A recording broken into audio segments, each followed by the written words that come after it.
So hello guys, जय हिंद। कैसे हो आप सब? उम्मीद करता हूँ अच्छा होंगे। तो फाइनली आप में से जितने भी कैंडिडेट कोस्ट गार्ड, नाविक, डीबीजीडी, यांत्रिक का फॉर्म डालना चाहते हैं, ये जो वीडियो है आपके लिए one of the most important video होने वाली है। तो इस वीडियो का एक सेकंड भी स्किप मत करेगा, क्योंकि जो भी डॉक्यूमेंट आपको चाहिए फॉर्म भरने के लिए, वो सारे डॉक्यूमेंट के बारे में हम इस वीडियो के अंदर बात करेंगे। अगर वो डॉक्यूमेंट नहीं हुए या फिर कोई गलती हुई उन डॉक्यूमेंट्स के अंदर, तो आपका फॉर्म रिजेक्ट हो जाएगा, कैंडिडेचर कैंसिल कर दिया जाएगा, एग्जाम देने का मौका नहीं मिलेगा। तो बिल्कुल ध्यान से जो जो चीजें मैं तैयार करने के लिए, जो जो डॉक्यूमेंट्स मैं आपको तैयार करके रखने के लिए बताऊंगा फॉर्म भरने से पहले, वो सारी चीजें ठीक उसी प्रकार आपको तैयार करके रखनी है। तो फटाफट अगर नए कैंडिडेट हो चैनल पे, फटाफट चैनल को सब्सक्राइब करके नोटिफिकेशन बेल ऑन कर दो, क्योंकि 1 तारीख से क्लासेस शुरू हो रही हैं, वो भी डिटेल क्लासेस कोस्ट गार्ड के लिए। तो अगर चैनल नहीं सब्सक्राइब रहेगा तो नोटिफिकेशन नहीं जाएगा। तो चलो देर न करते हुए फटाफट हम लोग वीडियो को शुरू करते हैं। ध्यान देना, जो कुछ भी बताऊंगा एक एक डॉक्यूमेंट आपको वैसे ही तैयार करके रखना है। देखो दिया गया है, the candidate will be required to upload document at online application stage. Candidate are to scan, आपको ओरिजिनल डॉक्यूमेंट सारा स्कैन करके लगाना है। देखो कोई फोटो कॉपी वगैरह नहीं लगाना है। जैसे मान लो कई लोग होता क्या है कि मार्कशीट नहीं आया होता तो क्या करते हैं, नहीं मिलता या फिर खो गया होता है मार्कशीट, तो फोटो कॉपी लगा देते हैं, ठीक है। तो या फिर सेल्फ अटेस्टेड फोटो कॉपी वगैरह नहीं लगाना है, ठीक है। वो ओरिजिनल डॉक्यूमेंट स्कैन करके लगाना है, जैसा कि आपका अप्लीकेबल होगा, ठीक है, ऑनलाइन एप्लीकेशन में। आप देखो कंपलसरी डॉक्यूमेंट कौन कौन से हैं जो बेहद इंपॉर्टेंट है। सबसे पहले तो आपका passport size recent colour photograph होना चाहिए, ठीक है, जो कि मई 2021 से पहले का नहीं होना चाहिए। तो अभी मई 2021 तो छोड़ दो, उस पर डेट चाहिए। अभी मैं बताऊंगा आपको कैसे फोटो लेना है। देखो सबसे पहले तो जो फोटो आप खिंचवाना, उसका बैकग्राउंड जो है, देखो लिखा गया है पोर्ट्रेट लाइट बैकग्राउंड, आपको हल्का जो है लाइट बैकग्राउंड रखना है। तो हल्का ब्लू बैकग्राउंड रखना। कलर जो आपका पासपोर्ट साइज फोटो होता है, जो ऑलमोस्ट एप्लीकेशन में लगता है, उसी कलर का लगता है, ठीक है। वो बना देगा आपका स्टूडियो वाला, ठीक है। तो आपका जो है एक फोटोग्राफ, जो कलर फोटोग्राफ चाहिए, जो कि मई 2021 से पहले का नहीं होना चाहिए। और साथ में जो है कोई सर पे टोपी और पगड़ी वगैरह नहीं होना चाहिए, एक्सेप्ट सिख लोगों को छोड़ के। जो सिख लोग होते हैं ना, क्योंकि उनका तो वो कल्चर है, तो उनको छोड़ के, ठीक है। The photograph is to be taken with candidate holding a black slate. आपको क्या करना है कि एक ब्लैक स्लेट लेकर के आपको खड़ा होना है। चेस्ट के सामने आपका ब्लैक स्लेट होना चाहिए, दोनों हाथ से पकड़े हुए। और उस पर क्या लिखा होना चाहिए, आपका नाम और डेट ऑफ फोटोग्राफ, नाम और जिस डेट में फोटो लिया गया, और ये नाम अपना कैपिटल लेटर में लिखना, ठीक है, ध्यान देना। और दूसरी चीज, एक चीज और मैं बता देता हूं, इसमें नहीं मेंशन किया गया लेकिन एप्लीकेशन के अंदर मेंशन किया गया है, सर पे कोई टोपी मत लगाना, और साथ में कोई चश्मा वगैरह, ग्लासेस वगैरह पहन के फोटो मत खिंचवाना, ठीक है। पहले बता देता हूं कि चश्मा वगैरह पहन के फोटो मत खिंचवाना, नहीं तो वो रिजेक्ट हो जाएगा। सीधा उसमें लिखा हुआ है, जाके एक बार एप्लीकेशन के अंदर पढ़ लेना, ठीक है, समझ में आ गया। दूसरा, कैंडिडेट स्कैन्ड सिग्नेचर इमेज चाहिए। तो ये सब तो वो कर लेगा जिससे आप फॉर्म भरवाओगे, या फिर अगर खुद भरोगे तो सिग्नेचर करके उसको स्कैन करना पड़ेगा। फिर लेफ्ट हैंड थंब का, ठीक है, यानी आपके जो बायां हाथ है उसके अंगूठे का जो है इंप्रेशन चाहिए।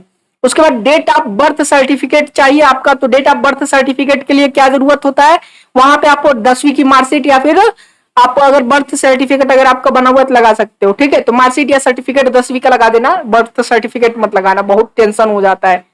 दूसरी चीज है फोटो आइडेंटिटी प्रूफ। ये सबसे इंपॉर्टेंट चीज है, क्योंकि ये आपके हर एक स्टेज में इसकी जरूरत पड़ेगी। तो आपके पास जो भी हो, Aadhaar card, voter ID, passport, PAN card, driving licence, आप वो लगा देना। लेकिन मैं आपको रिकमेंड करूंगा कि आधार कार्ड ही लगाना, क्योंकि वो आजकल जो है क्या है, सबसे आसान चीज है, एक जो कैरी करने में आसानी होती है, ठीक है। तो फोटो आइडेंटिटी प्रूफ के तौर पे आधार कार्ड ही लगाना, और अगर आधार कार्ड नहीं है बाय द वे तो पैन कार्ड लगा लेना, ठीक है। नहीं मिल रहा है, खो गया है, उस कंडीशन में पैन कार्ड लगा लेना। उसके बाद 10वीं की मार्कशीट अपलोड करनी है, और 10वीं का क्लास सर्टिफिकेट अपलोड करना है। आप कई लोगों के पास देखो क्लास सर्टिफिकेट नहीं होता है, कई लोग बोलेंगे कि सर मेरे पास सर्टिफिकेट नहीं है। तो आप क्या करोगे, जहां पे सर्टिफिकेट अपलोड करने के लिए देगा ना 10वीं का, वहां पे आपको क्या करना है, 10वीं का मार्कशीट ही अपलोड कर देना है, ठीक है। अब ईडब्ल्यूएस, एसटी, एससी, ओबीसी नाम, ये देखो ये बहुत ही इंपॉर्टेंट है। अभी मैं इसका फॉर्मेट आपको दिखा दूंगा, उसमें अपलोड तो नहीं होगा, ये इन्होंने कहा था कि सेकंड स्टेज में अपलोड होगा, लेकिन अगर ये अपलोड करवाते हैं फर्स्ट स्टेज में ही तो बढ़िया होगा। मतलब ऑनलाइन फॉर्म भरने के दौरान ही अगर अपलोड करा लेते हैं तो और बढ़िया होगा, बनवा के रख लेना। उसके बाद स्कैन्ड सिग्नेचर लगेगा आपके माता पिता का, अगर आप 18 साल से कम हो। जैसे वो एज रिलैक्सेशन वाले में, जो लोग एज रिलैक्सेशन, वैसे 18 से 22 साल तक तो चलता ही है, तो जो एज रिलैक्सेशन वाले हैं, अगर उनको एज रिलैक्सेशन लेना है, क्या करेंगे, वो अपने माता पिता का जो है स्कैन्ड सिग्नेचर लगाएंगे, अगर 18 साल से कम है तो, ठीक है। दूसरी चीज है कैंडिडेट हैंड रिटन डिक्लेरेशन। अब आपका क्या है, हैंड रिटन जो है डिक्लेरेशन फॉर्म आपका लगेगा। अब ये मैं टेलीग्राम पे डाल दूंगा। चलो यहाँ से मैं डाउनलोड कर देता हूँ। देखो यही है आपका डिक्लेरेशन फॉर्म, मैं आपको एक बार दिखा देता हूँ। ठीक है, थोड़ा सा जूम करता हूँ। हाँ ये देखो, यही है आपका हैंड रिटन डिक्लेरेशन फॉर्म जो आपको लास्ट में अपलोड करना होता है फॉर्म भरने के बाद। ठीक है, इसको कैसे भरना है, जब आप फॉर्म जिस दिन भरोगे उस दिन मैं आपको इसको भर के बता दूंगा, लेकिन इसको लेकर के अपने पास रखो, मैं टेलीग्राम पे डाल दूंगा। ठीक है, ये आपको मिल जाएगा, ले लेना वहां से। चलो आ जाओ, दूसरी चीज देख लेते हैं क्या हमें जो है अपलोड करना है। फटाफट आना जरा। सर्विस सर्टिफिकेट, एनओसी चाहिए अगर आप जो है आईसीजी के अंदर अगर आपको जो है काम कर रहे हो, या फिर सिविलियन आईसीजी के लिए वो हो। ठीक है, तो ये तो इसकी जरूरत तो नहीं किसी को पड़ेगी 11 नंबर वाली चीज का। अगला चीज देखो क्या है, एडिशनल डॉक्यूमेंट में नाविक जीडी वालों को क्या क्या जो है अप्लाई कर, वो फॉर्म अपलोड करना है अलग से। अगर आप फॉर्म भर रहे हो, फॉर्म भरते समय 10वीं की मार्कशीट और 10वीं की सर्टिफिकेट, सर्टिफिकेट नहीं है तो मार्कशीट ही अपलोड कर देना। वैसे मार्कशीट और सर्टिफिकेट दोनों अलग अलग मिलता है। ठीक है, additional document to be upload, यांत्रिक मैकेनिकल वाले देख लेना, 12th की मार्कशीट अगर कंप्लीट कर ली हो तो अपलोड कर देना, 12वीं के सर्टिफिकेट अगर कंप्लीट कर ली हो तो अपलोड करना है। ठीक है, इतनी चीजें क्लियर हो गई। अब एक चीज नोट कर लो, क्या दिया गया है, इनकेस आप एसटी एससी ओबीसी के लिए अगर आप ईडब्ल्यूएस के फॉर्म डाल रहे हो तो उसके लिए आपको देखो क्या दिया गया है, रिस्पेक्टिव कोटा देना, आइदर करंट और permanent address of online application same होना चाहिए। आपका करंट एड्रेस और परमानेंट एड्रेस सेम होना चाहिए। जो आपके उसमें मैं कास्ट और कैटेगरी, जैसे मान लो कि कास्ट सर्टिफिकेट में कोई एड्रेस तुम अलग दिए हो और पता चले कि कास्ट सर्टिफिकेट में एड्रेस अलग दिए हो, नहीं, ऐसा नहीं होना चाहिए। सारी चीजें दोनों में सेम होनी चाहिए। ठीक है, कास्ट सर्टिफिकेट में और जो आपका डोमिसाइल सर्टिफिकेट है, ठीक है, दोनों में सारे एड्रेस सेम होने चाहिए। ये चीज मैं आपको बता देता हूँ, चाहे एसटी एससी हो, ओबीसी हो या फिर ईडब्ल्यूएस हो। और ये सारे जो भी आपके डॉक्यूमेंट होंगे सर्टिफिकेट, ये गवर्नमेंट ऑफ इंडिया फॉर्मेट में होने चाहिए। देख लो, no other format will be entertained, नहीं माना जाएगा। ठीक है, स्वीकृत नहीं होगा। बाकी द साइज ऑफ डॉक्यूमेंट भी अपलोडेड, जो भी आप अपलोड डॉक्यूमेंट बनाओगे 10 से 100 KB के बीच का उसका होना चाहिए। तो ये सारी चीजें तो देख लेना यार, ये सारी चीजें तो हो जाएगी, कोई दिक्कत नहीं है। अब मैं आपको दिखा देता हूं जो मोस्ट इंपॉर्टेंट चीज है। ठीक है, सबसे पहले आ जाओ जरा, मैं आपको दिखा देता हूं ये जो ओबीसी कास्ट सर्टिफिकेट का प्रोफार्मा है, ये देख लेना। ऐसा ही देखो, इसके अंदर देखो ये किस लिए दिया गया है कि जो जो इसके अंदर एक्ट दिया गया है, ठीक है, जो आप बनवाओगे स्टेट गवर्नमेंट का, सॉरी सेंट्रल गवर्नमेंट का जो भी आप बनवाओगे, ठीक है, डॉक्यूमेंट, देखो उसके अकॉर्डिंग नीचे एक्ट दिया गया है ना, ये सारे एक्ट आपके होने चाहिए उसके अंदर। ठीक है, एक्ट होने चाहिए, प्लस ऊपर एक क्यूआर कोड होना चाहिए। ठीक है, तो यही एक तरह का प्रोफार्मा है। देखो ऐसा ही कुछ लिखा रहेगा। दूसरी चीज, ये एसटी एससी का प्रोफार्मा है, मैं आपको एक बार दिखा देता हूं। कोई जरूरी नहीं है कि इसी तरह का होगा, लेकिन ये जो आप देख रहे हो ना, ये देखो एक्ट सारे देख रहे हो ना, उसके अंदर ये सारे एक्ट होने चाहिए।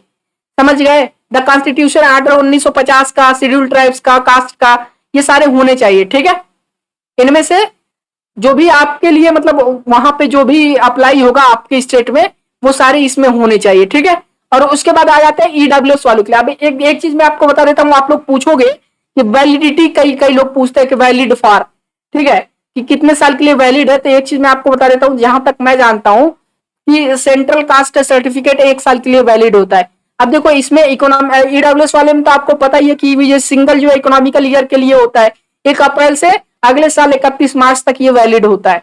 तो बनवा लो सभी लोग, और ये आपका प्रोफार्मा है ईडब्ल्यूएस वालों का, देख लेना ध्यान से। ठीक है, जो चीजें नहीं समझ में आई होंगी वो पूछ लीजिएगा, बाकी मैंने सारी चीजें आपको बता दी है, कौन कौन से डॉक्यूमेंट आपको तैयार करके रखने हैं। अगर इन डॉक्यूमेंट के अंदर कोई भी गलती हुई तो फिर आपका फॉर्म रिजेक्ट हो जाएगा। अब एक मोस्ट इंपॉर्टेंट चीज बता देता हूं, जो अगर मेरे दिमाग में ये चीज आ गया है, देखो कई लोगों का फॉर्म रिजेक्ट हो जाता है, किस लिए, क्योंकि जो ये फोटो आइडेंटिटी प्रूफ है ना, इसके अंदर क्या होता है, पिता के नाम में गड़बड़ी होती है, जो 10वीं के मार्कशीट से नहीं मिलता है। कभी डेट ऑफ बर्थ के महीने में गलती हो जाती है, तो कभी जो है डेट में ही गलती हो जाती है, कभी ईयर में गलती होती है, कहीं नाम में जो है अपने एक आधा अक्षर गलत हो जाता है, तो 10वीं से मार्कशीट से नहीं मिलता है। तो अभी आपके पास टाइम है, आप अपने उस आइडेंटिटी प्रूफ में, जो आपका आधार कार्ड हो या फिर पैन कार्ड हो, उसमें आप सुधार करवा लो। वो सारी चीजें अपने 10वीं के मार्कशीट के अनुसार करा लो, वरना पहले ही स्टेज से भगा दिए जाओगे। जो आपका एग्जाम सेंटर होगा ना, वहीं से आपको वापस कर दिया जाएगा। ठीक है, फिर जब रोते हुए घर आओगे तो फिर मत कहना कि सर ने पहले नहीं बताया था। तो पहले बता देता हूं, अपना फोटो आइडेंटिटी प्रूफ अपने 10वीं के मार्कशीट के अकॉर्डिंग सारे डिटेल्स उसके अंदर रखना, क्योंकि ये ही दोनों चीजें देखी जाएंगी कि आपके फोटो आइडेंटिटी प्रूफ में वो सारी चीजें अवेलेबल हैं कि नहीं, जो आपके 10वीं के मार्कशीट के अंदर है।